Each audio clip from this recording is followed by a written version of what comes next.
नमस्ते, मैं वंदना सुखाड़िया, सहायक आचार्य, सनातन धर्म राजकीय महाविद्यालय ब्यावर से। आज हम स्टडी करेंगे फर्स्ट ट्रांजिशन सीरीज़ के एलिमेंट्स की केमिस्ट्री के बारे में। इसके लिए हमें सबसे पहले इसकी बेसिक नॉलेज होना बहुत ज़रूरी है। हम स्टडी करते हैं इंट्रोडक्शन से।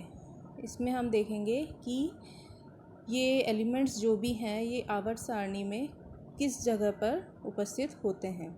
तो जब भी हम एक पीरियोडिक टेबल पूरी देखते हैं तो उसमें इतने सारे एलिमेंट्स एक प्रॉपर तरीके से अरेंज किए हुए होते हैं। वो इनके नंबर ऑफ़ प्रोटॉन या परमाणु क्रमांक के अनुसार उसमें अरेंज होते हैं, यानी उनके बढ़ते हुए क्रम में उनको अरेंज किया गया है। और इसको जब हम एक विस्तृत रूप से आवर्त सारणी को देखते हैं तो हम पाते हैं कि उसके वर्ग संख्या 3 से 12 के मध्य में ये तत्व उपस्थित होते हैं। इन तत्वों को हम ये एस ब्लॉक और पी ब्लॉक के बीच में पाए जाते हैं जब हम इनकी पोजीशन को देखते हैं। तो इस वजह से इसमें जितनी भी प्रॉपर्टीज़ हैं उनका एक तरह से ट्रांजिशन होता है towards S block to P block, इसलिए इनको संक्रमण तत्व कहा गया है। इसी तरह से इनको डी ब्लॉक एलिमेंट्स भी कहा जाता है, क्योंकि इसमें जितने भी बाह्यतम वैलेंस शेल के जो इलेक्ट्रॉन होते हैं वो डी ब्लॉक में डी ऑर्बिटल में भरे जाते हैं। डी ऑर्बिटल में इलेक्ट्रॉन्स की फिलिंग होने की वजह से इनको डी ब्लॉक एलिमेंट्स कहते हैं।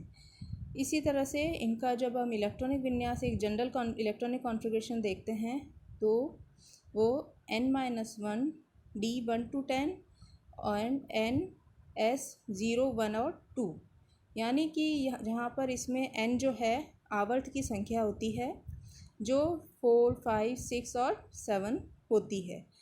जब हम देखते हैं कि इसका इलेक्ट्रॉनिक कॉन्फ़िगरेशन को बहुत ज़्यादा ढंग से देखने पर हमें पता चलेगा कि इसमें जो इलेक्ट्रॉन्स होते हैं वो n-1 डी ऑर्बिटल में, यानी कि आउटर ऑर्बिटल में ना फिलअप होके एक ऑर्बिटल पहले यानी n-1 में फिल किए जाते हैं, जबकि एस ब्लॉक जो होता है उसमें इलेक्ट्रॉन्स वो बाह्यतम शेल होता है।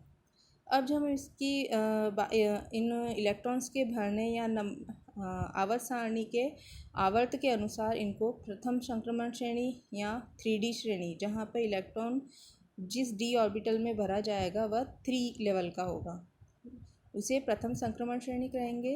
यह स्कैंडियम से जिंक तक होती है। इसी तरह से द्वितीय संक्रमण श्रेणी या 4D श्रेणी यह इट्रियम से कैडमियम के बीच में होती है। तृतीय संक्रमण श्रेणी की जब हम देखते हैं तो उसे 5D श्रेणी कहते हैं। इसमें लैंथनम से मरकरी यानी हाइड्रोजीरियम तक के एलिमेंट्स फिलअप होते हैं। इसी बीच इसमें लैंथेनाइट संकुचन इस तृतीय संक्रमण श्रेणी का सबसे इम्पॉर्टेंट प्रॉपर्टी इसकी ये होती है कि इसमें लैंथेनाइट संकुचन भी पाया जाता है। इस वजह से इसका एक खास महत्व है जब हम ट्रांजिशन एलिमेंट्स की स्टडी करते हैं। चतुर्थ संक्रमण श्रेणी या 6D श्रेणी को एक्टिनियम से स्टार्ट होकर अनबीएम तक चलती है। इस टाइप का नॉमेनक्लेचर आर्टिफिशियल या कृत्रिम रूप से बनाए गए तत्वों के लिए किया जाता है। इसमें एक्टिनियम संकुचन भी आता है। जब हम पूरी संक्रमण या ट्रांजिशन सीरीज़ के एलिमेंट्स की स्टडी करते हैं तो इसका इलेक्ट्रॉनिक कॉन्फ़िगरेशन हमारे लिए बहुत महत्व रखता है।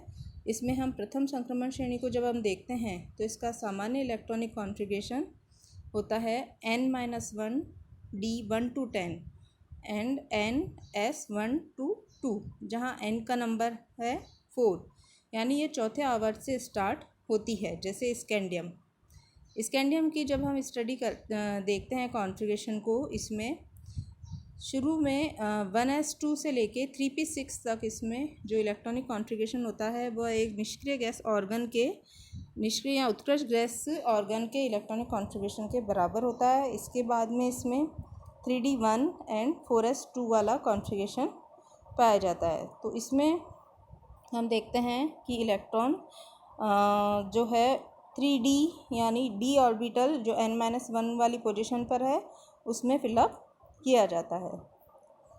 अब इसमें हम देखते हैं, जैसे इलेक्ट्रॉन कॉन्फ़िगरेशन को ध्यान से देखने में पता चलता है कि स्कैंडियम का electronic configuration organ 3d1 4s2 यानी इसका 19 होगा, 21, ऑर्गन 18 4s2 20 और 3d1 21 to 30। जिंक का जब हम देखते हैं तो ऑर्गन 3d10 4s2। वैसे इसमें जिंक जो है इसे डी ट्रांजिशन एलिमेंट्स में जनरली नहीं माना जाता है क्योंकि इसका डी ऑर्बिटल कम्प्लीटली फिलअप है।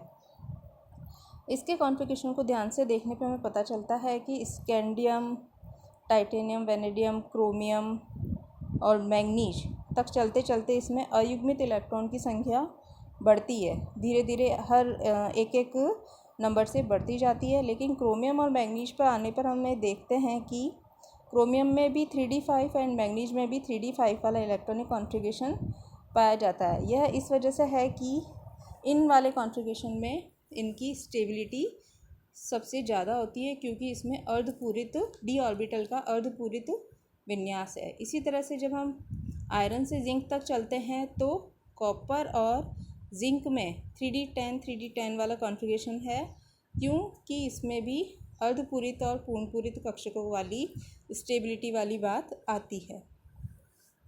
अब जब हम संक्रमण श्रेणी के तत्वों की स्टडी करते हैं तो इसकी कुछ कॉमन विशेषताएं हैं जो हम देखते हैं कि परमाणुीय त्रिज्या।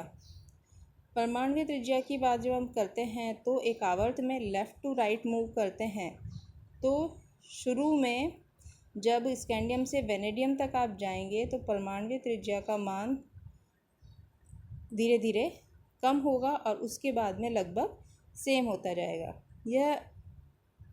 यह इस वजह से होता है क्योंकि इसमें शील्डिंग इफ़ेक्ट और परमाणु में जो इसका एलिमेंट है उसके अंदर इलेक्ट्रॉन और प्रोटॉन के बीच में आकर्षण और इलेक्ट्रॉन के बीच में जो प्रतिकर्षण यानी शील्डिंग इफ़ेक्ट वाले दो जो फोर्स वाले फैक्टर हैं वो एक दूसरे के रिपल्सिव है, यानी कि वो एक दूसरे के विरोधात्मक हैं। इस वजह से इसमें इनके आकार लगभग समान हो जाते हैं। इसी तरह से आयनिक त्रिज्या का मान जैसे हम देखते हैं कि आवर्त सारणी में आवेश जब बढ़ता है तो आयनिक त्रिज्या का मान कम हो जाता है। इसे इस तरह से देखिए कि जब आयरन फेरिक और फेरस दोनों में है तो आयरन ही, लेकिन एक पे +3 पॉजिटिव चार्ज है, एक पे +2, तो इस वजह से F3 यानी कि उसका साइज़ छोटा हो गया, इलेक्ट्रॉन न्यूक्लियस के अधिक नज़दीक आ गए और उसका इलेक्ट्रॉन और प्रोटॉन के बीच में फोर्स ऑफ अट्रैक्शन ज़्यादा होने से उसके साइज़ में कमी आ जाती है।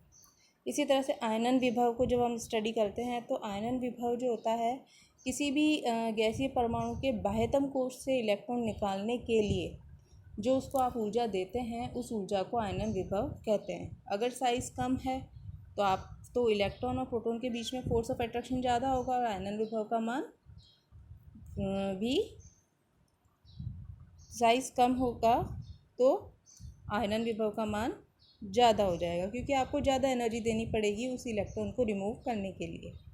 डी ऑर्बिटल जो होते हैं, डी ऑर्बिटल की टेंडेंसी होती है विस्तारित रूप में ये एक तरह से डिफ्यूज्ड होते हैं और शील्डिंग इफ़ेक्ट जो होता है वो इन इलेक्ट्रॉन को एक प्रतिकर्षित करता है। तो इसलिए इसमें आयनन विभव में वृद्धि होती तो है लेकिन इन दोनों फैक्टर की वजह से उतनी इफ़ेक्टिव नहीं होती है लेकिन कम वृद्धि होती है।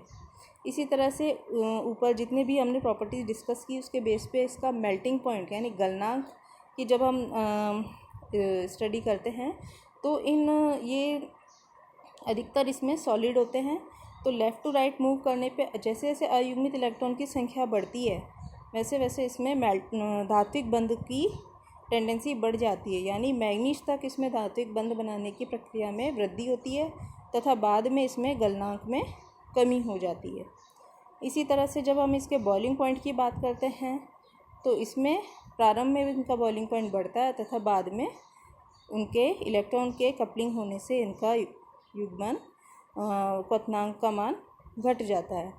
इस तरह से ये कुछ प्रॉपर्टीज़ थी जो फर्स्ट ट्रांजिशन सीरीज़ की सारी विशेषताओं को बताती हैं और इसकी कुछ और भी बहुत ही महत्वपूर्ण गुण हैं जिनकी हम स्टडी नेक्स्ट स्लाइड में करेंगे।